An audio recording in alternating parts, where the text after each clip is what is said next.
Hello, I am reading this afternoon from Stray Leaves. I selected essays from Sanctuary Magazine by John Hanson Mitchell. And those of you who have seen these readings before will realize I read some of them. But these are different and will tell you more about frogs and fireflies. The first is called The Art of Seeing. She was at the time 75, maybe 80 years old, and still living at the cutting edge. Nothing could stop her. Heart attacks, the death of friends, the death of lovers, the ruination of the natural world she so loved, the 20th century breakdown of society, the physical breakdown of her own body. Nothing held her back. Every day before dawn, she was off to the woods with any one of the various dogs that she owned in her life, looking at things, plucking things up to look at them more closely, or stepping back to look at them from afar. There seemed to be nothing in the natural world that she was not interested in. Birds, flowers, mosses, algae, rocks, fish, salamanders, and anything else moved or grew. She was, in short, a member of the old school of naturalists, a species that is sadly in decline in this era of specialization. From time to time, she and I would go out to a local quarry in search of minerals. It was not the type of place you would expect to find an old lady and a young man together. The road in was rutted and strewn with beer cans and assorted forms of litter. There was an old rain-soaked couch by the entrance of the quarry, as well as a number of split mattresses and an abandoned, burned-out car, but she saw only the beauty of the rocks. As soon as we would step from the car, she would streak across the floor of the quarry in her English tweeds and her sensible shoes to clamber up a scree of broken rock at the far end. Halfway up, she would begin picking out rocks, inspecting them closely, then heaving them down onto the quarry floor to retrieve later. Sometimes she would leave the jumble of rocks and begin to scale the sheer walls in search of finer prizes, holding onto the thin ledges with one hand while she struck off a new chunk of rock with her mineral hammer. To me, the quarry wall offered nothing more than a blank slate, a confusing jumble of half-broken rocks, sheer faces, drill lines, and deep cracks. But she could see the whole history of the earth there, vast expanses of time, tumultuous volcanic explosions, continental shifts, storms, earthquakes, floods, and extended periods of quiescence. She could also see the exquisite, delicate beauty. All the colors in the world were there, she used to say. All the delicacies of precious stones, and all for free. She would regress dramatically during these outings. She would become a child again, discovering the world for the first time. Her enthusiasm would mount with each new find, so that by the end of the day, she would be seeing marbles in mere flecks of stone. And more often than not, I would see them too, or at least could appreciate her excitement. All a matter of learning to see. If only people could see, if only they could learn to really see.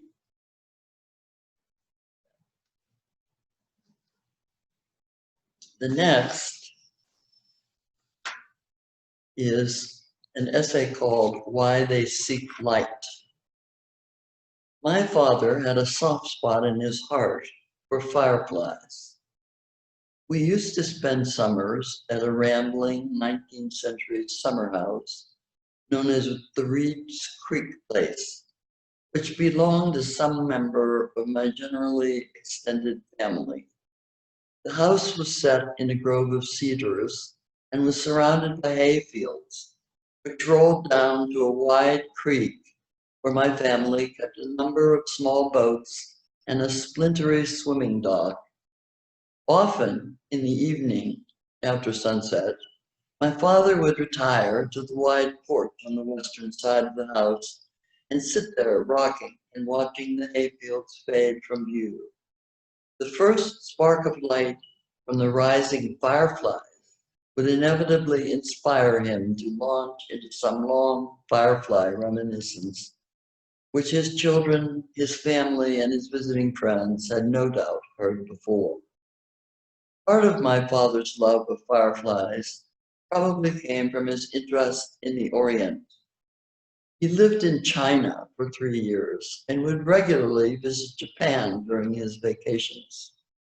While he was there, or perhaps even before he went out to the East, he began reading Lafcadio Hearn, the then well-known essayist and interpreter of Asian culture. Hearn was a folklorist, among other things, and something of a naturalist. He had collected a number of essays on the rich insect folklore of Japan. Although my father grew up with hayfields and fireflies, I suspect that part of his appreciation for these insects came from his readings as well as his firsthand experience. I don't remember much of the lore or reminiscences that my father would spin out on those long summer evenings. There was one story in particular that stands out because it seems to explain to me the logical way in which the world is put together.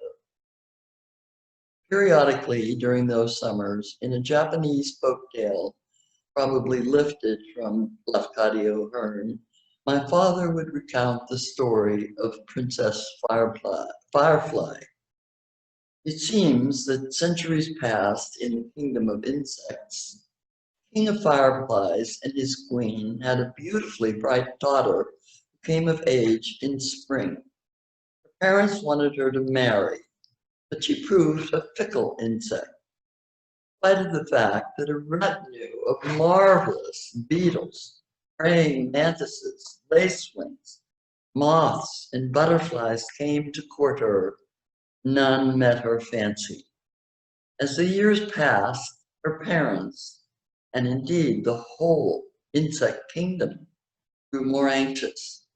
Each spring, they would insist that she take a husband, and each spring, she would reject the entire entourage. Finally, in order to please her parents and hold off the suitors, she announced that she would marry the insect who could match her own beautiful light. One after the other, the brave suitors took up the challenge. The great bronze Junebug flew off into the darkness seeking light. Hopeful moths fluttered through the night. Lacewings and crane flies and even tiny gnats circled through the dark world, hoping to steal fire to bring back to the glorious princess. In time, the suitors found light in the tiny flickering oil lamps of country people. They clustered around the fire, circled it, or landed nearby and watched, waiting. Periodically, one of them would dash into the flame to try to catch the fire, only to singe his wings and fall struggling to the base of the lamp. Try as they might, not one was ever able to bring back the fire or match the brilliance of Princess Firefly. And in a curious twist of traditional folklore, she never married and lived happily ever after as a dowager queen. But the poor suitors have never given up. To this day, they can still be seen flitting and circling in the dark night, battering themselves against lamps, ever hopeful after all these centuries. There was always a silence after my father completed his tale. Beyond the porch, the river turned black. No one spoke.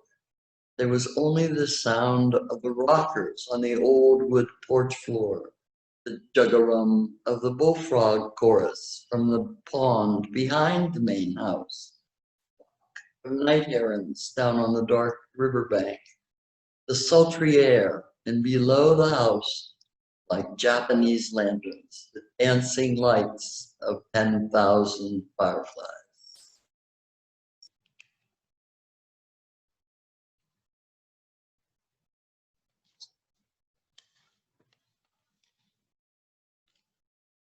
This next is called Living Well is the Best Revenge.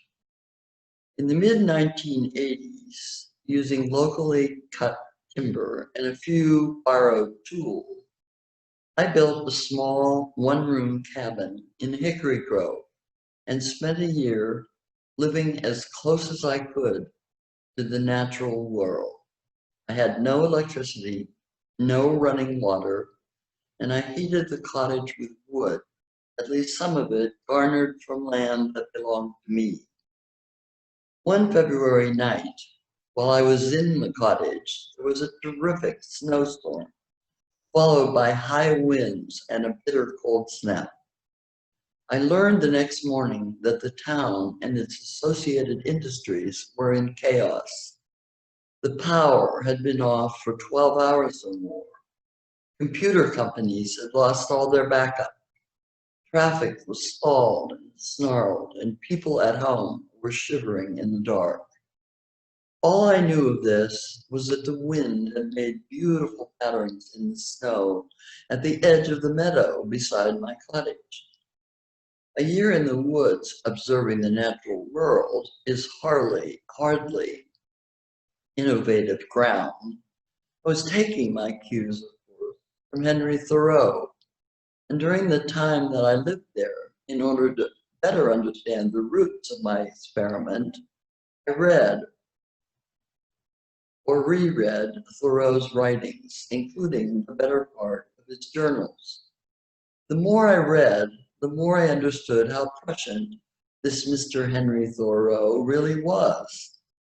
So many of his observations and pronouncements have proved true, and so many of the issues that he concerned himself with have come around to haunt us in our time, not the least of which is the main one, namely the way we go about making a living.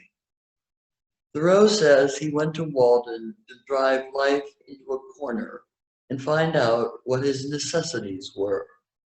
He did away with non-essentials, borrowed an axe, cut some timber, bartered a few bricks, and built his one-room cabin by Walden Pond. For a while, he cooked outdoors. He didn't even have a fireplace until December, and he would commonly let the fire die even on the coldest winter nights. He gives a careful accounting of his annual income and expenses in Walden, down to the 3 cents for a watermelon and the 6 cents spent on a pumpkin. All told, he calculates that he spent no more than $8.74 that year on food, less on clothing, and even less on what we would term energy costs, e.g. $2 for lamp oil. His firewood was free. He scavenged it from the woods. The construction of his house was his big expense, $28.12. His example was purposely extreme. He wanted to demonstrate that one could distill life to its essence and still live well. Not only well, but ecstatically in his case. Given the fact that throughout the literate world, at both a scholarly and popular level, we are still discussing his philosophy, if not practicing it, it is safe to say that Thoreau succeeded in making his point. One of Thoreau's disciples, Mahatma Gandhi, not only successfully put into practice the Thoreauvian concept of civil disobedience, but also attempted to spread the idea of a simplified economy. Gandhi proposed the Thoreauvian view that the essence of civilization is not the multiplication of wants, but the elimination of need. It is a message that, in spite of dwindling global resources, the increasing gulf between the rich and the poor, the continued erosion of the environment, and the drastic loss of species diversity, has yet to be accepted by decision makers. The lesson predates Thoreau and Gandhi, however. In fact, it predates civilization. The words ecology and economics have the same root, oikos, the house, and the basic principles of each field, that is, the orderly arrangement and management of affairs of the house, are in effect interchangeable. Earth is our house, and any successful economic system should be able to manage the house in an orderly manner. Any other system is unworkable in the end.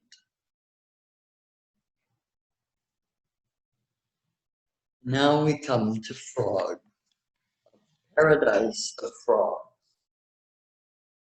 Years ago, I saw a photograph of Mark Twain in his summer white, standing beside a frog pond with a cane pole fishing rod in his hands.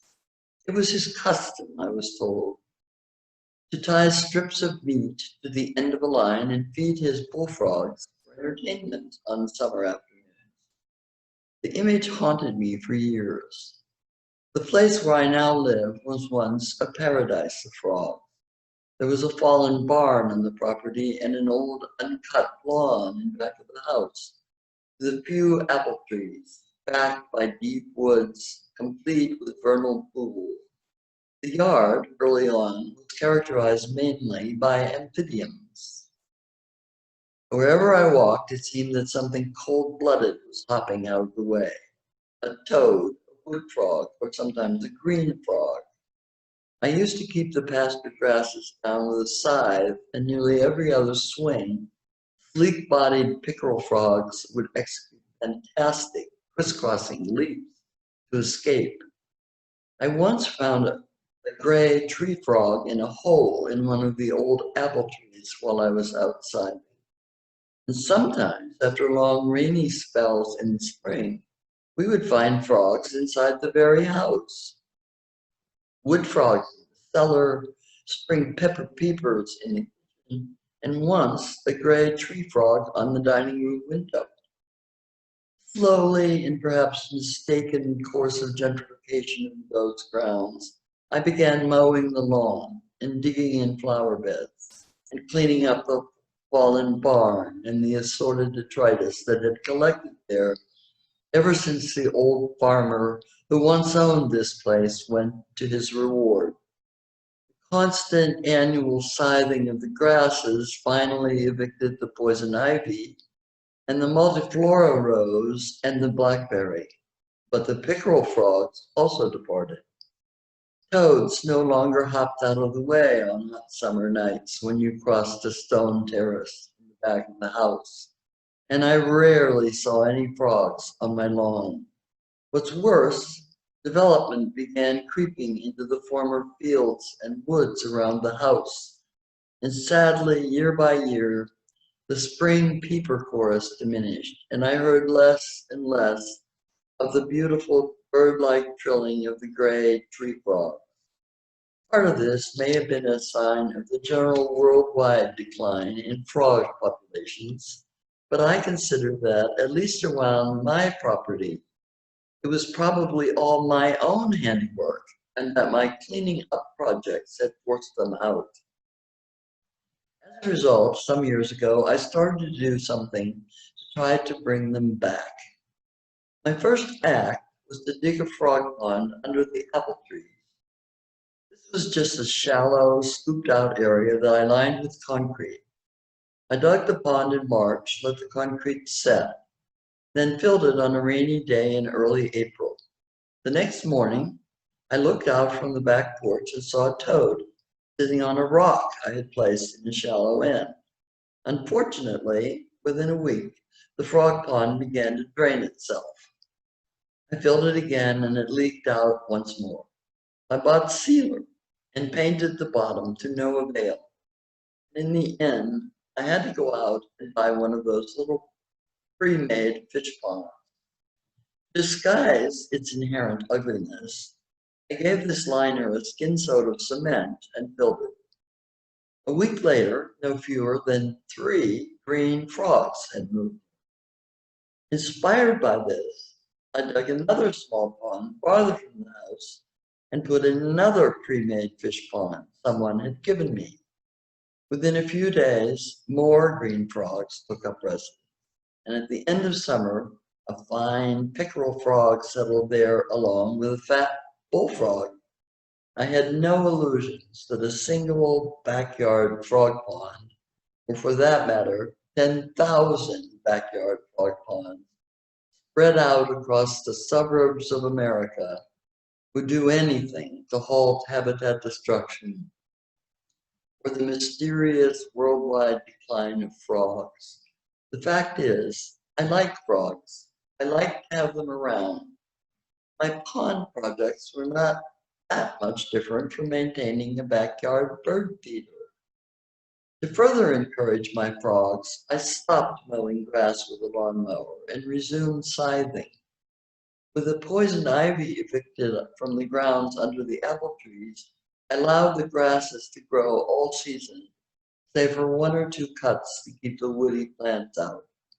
I let weeds take over former garden patches and allowed brush to grow along the back walls. Built several little tool sheds that were intended not necessarily for tools, but to serve as a landing place or a hiding place for mice and snakes, and eaves for nesting birds, and a sanctuary for toads to hide in on the heat of the day.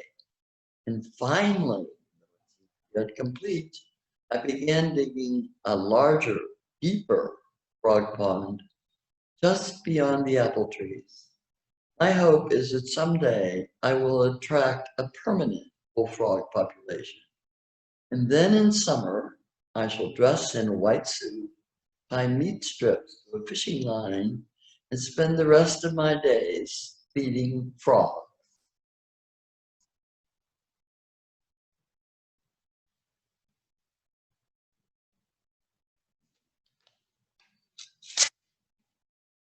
This essay is called The Flight of the Wren.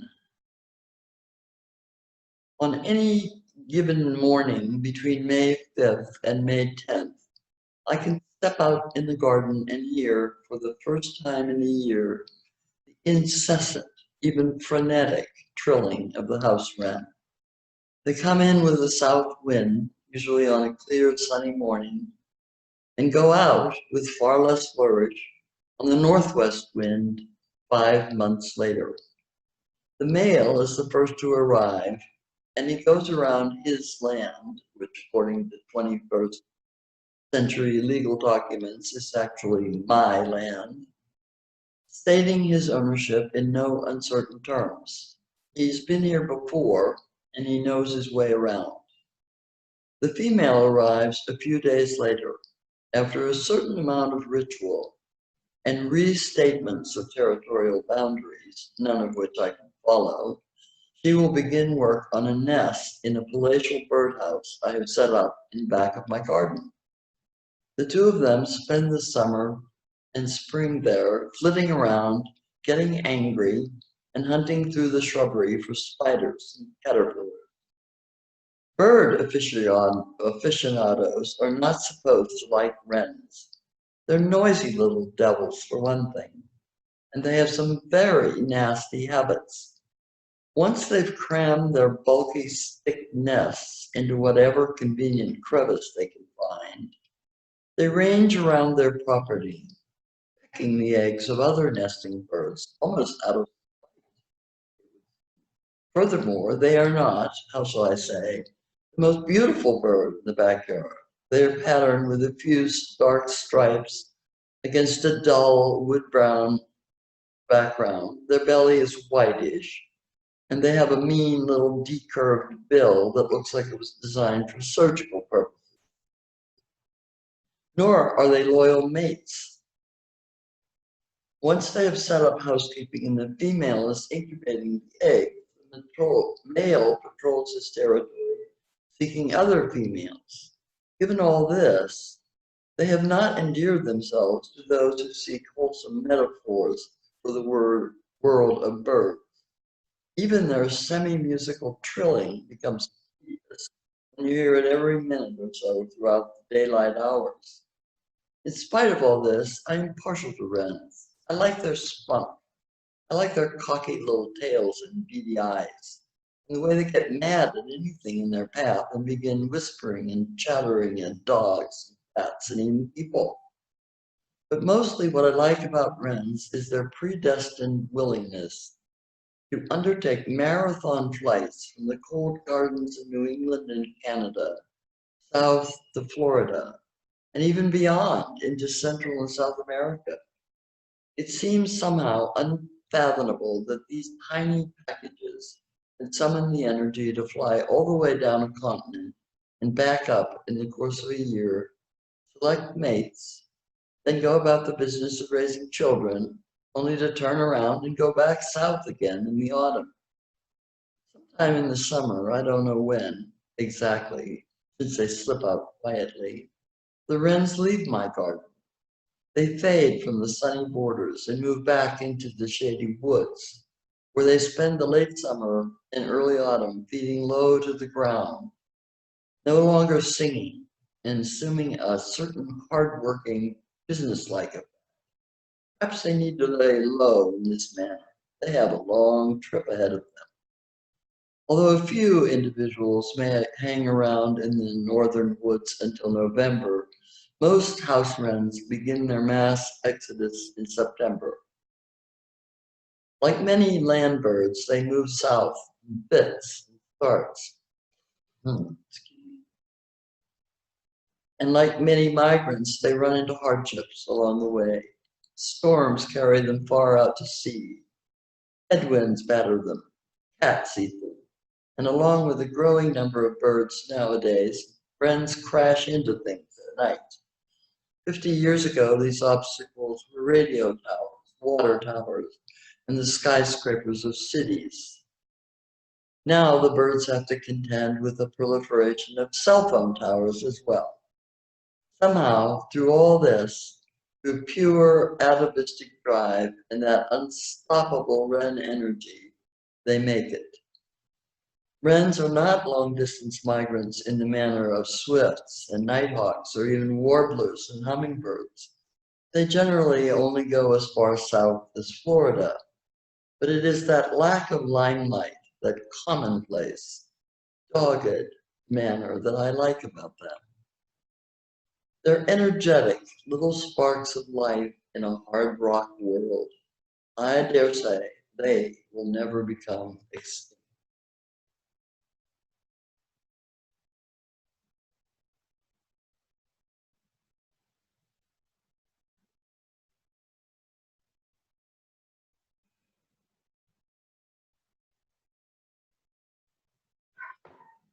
I'm going to end with one that I read the last time I read, which is called The Night of the Falling Star.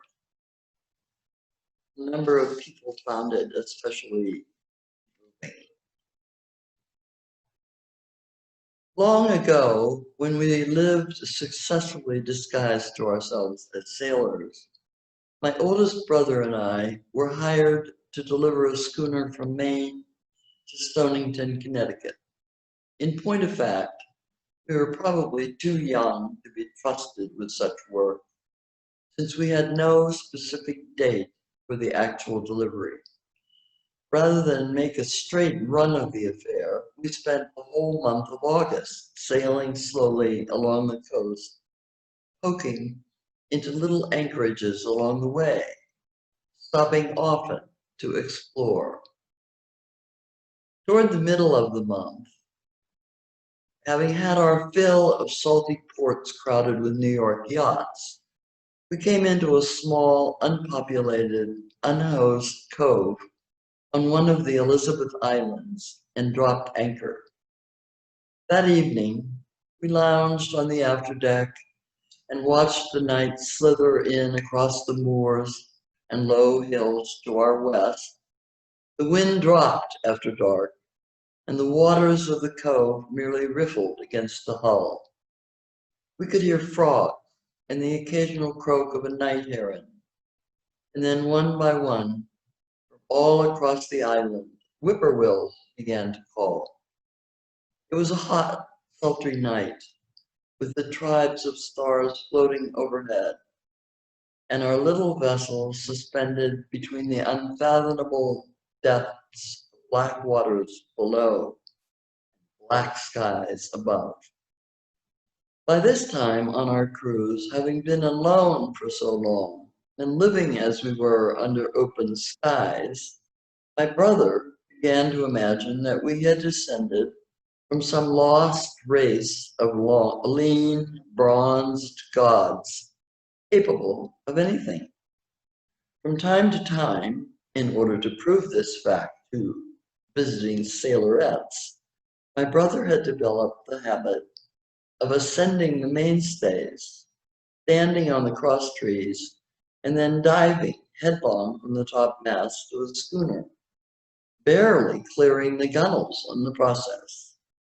Now, in the close stillness and flickering heat lightning from the distant shores, he announced that he was going for a swim and began clambering up the mainstay.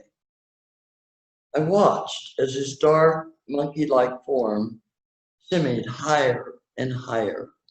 Just before he reached the cross trees, a shooting star arched out of the black sky over his head and burned itself up. He gained his foothold and stood upright, steadying himself with one hand on the topmast. Then he raised his arms above his head and balanced momentarily. Two more stars flared out and disappeared. He crouched slightly, raised himself up, and then, like a gannet, he speared outward and downward. It was a good dive, one of his best. He seemed to fall in slow motion, and as his outstretched figure moved across the sky and the black shores, a host of shooting stars, one after the other, dashed out above him. He sailed forward, unbounded, as if he had somehow slipped the chains of gravity. And for a moment, it seemed to me that all time was contained between the waters and the stars. He had, in fact, converted himself into some form of celestial being, one of his lean gods. All around him as he dove, he trailed stars in a veritable explosion of light. Stars descended with him toward the black depths of the cove, and when he struck, they followed him into the depths in a great trailing current of light, denser now and more brilliant. It was only when I saw his submerged figure halt, turn, and begin rising again, flaying stars outward with every stroke, that I realized he was spilling off phosphorescent plankton and not celestial bodies. Later, much later, and in more boring adult hours, I learned that we had lain in that dark harbor at the height of one of the best Perseid meteor showers in decades. Likewise, the stars of the lower depths were caused by bioluminescence resulting from the excitation of cells of tiny dinoflagellates that move within the sun-warmed waters of New England each year in late summer. But all that in the end is mere science.